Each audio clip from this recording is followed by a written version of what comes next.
Okay. Hi, I'm Monica, and today we're going to talk about how to set up a training program. It can be one of the most daunting and overwhelming tasks that a practice manager kind of digs in to overcome. There's lots of different options. You can go with a training program already created, but there's things that you need to do in-house to get your team onboarded to your different types of procedures. I'm here with Megan. Megan's our technician manager, and she set up a very extensive training program for our staff.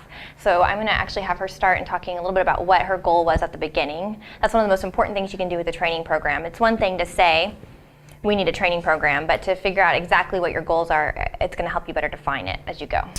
So what I did at the very beginning, it's a big project. It's almost overwhelming to try and figure out how to go from start to trained technician especially. So I thought about what I didn't know when I started here at this hospital, and it was everything.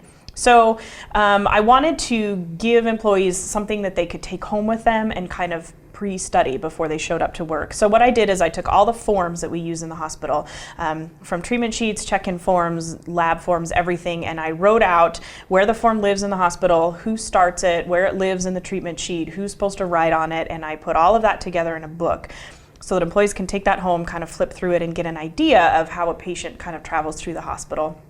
And then once I put that together, I started with all of the hard skills in the hospital, everything that we do. And it was very basic to placing an IV catheter, which technicians know how to do before they come to us, but it's making sure, do you know how we tape things in? Do you know the order that these are placed? Do you know that we have the T-port go over the top of the catheter?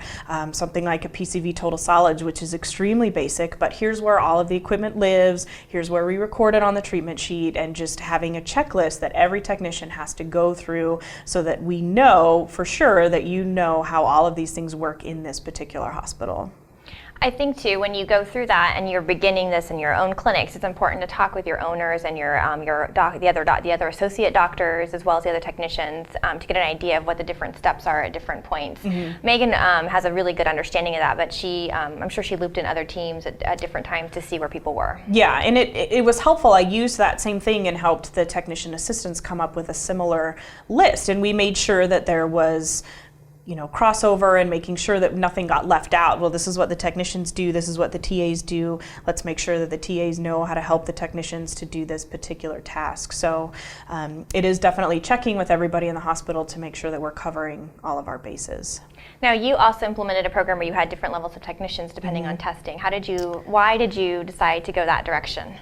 Well, I decided that because when we started this training protocol, there were technicians of many different levels in the hospital, and there are also technicians that had been working here for a long period of time, couple years, that didn't know how to do certain skills, and I think some of that was a little bit of embarrassment. I have been here, I work in the ICU, I've been a technician for 8 years, I've been at DLEAH for 3 years, and I don't know how to do that. I'm embarrassed to ask because I probably should know how to do that. So I made everybody from the technician that had been in the ICU and been at DLEAH for 10 years, I made her go through Tech Level 1 and take that test just to make sure that everybody was on the same page with the same items.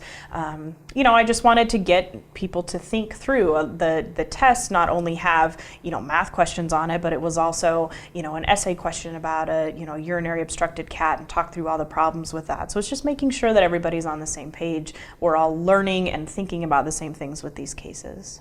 One thing that's important to note is in a lot of clinics, a good training program has an incentive aspect to it. We have a residency and an intern program here, so teaching is very much a part of our culture, and knowledge really equates to status with our staff. So we haven't found that an incentive program is necessary. People want to go to that next level, but it's something that we're always double checking and going through. But that may be something important for you to do with your clinic. And that can be tricky because you can't always, it's just not always financially feasible and not something your owner wants to do. To attach compensation to that, but there's lots of different types of incentives that you can do for different people. Whether it's the more knowledge you have, you can gain seniority or status in one way or another, or even get vacation days or half a day of vacation. So there are other things you can do outside of compensation. What was your biggest? Is there anything you did with your training program that didn't go well that you kind of learned from? The accountability aspect on my end was the most difficult thing. It was, I spent a lot of time and I had other senior technicians go through and that's a great program and we've included everything we wanted. So disperse it out to the staff and say, okay, everybody that's been here for more than 2 years, you have 3 months to take Tech Level 1. And that was really difficult for me to go back and remind people and then have to grade the tests. And so there's a lot of work on my end, and that was really the hardest part for me, was just keeping up with everybody, making sure that I was bugging people who hadn't taken the test yet, and just make sure that we stick to it. Well, thank you so much today, Megan, for coming to talk to You're me about welcome. a training process. So I appreciate your time.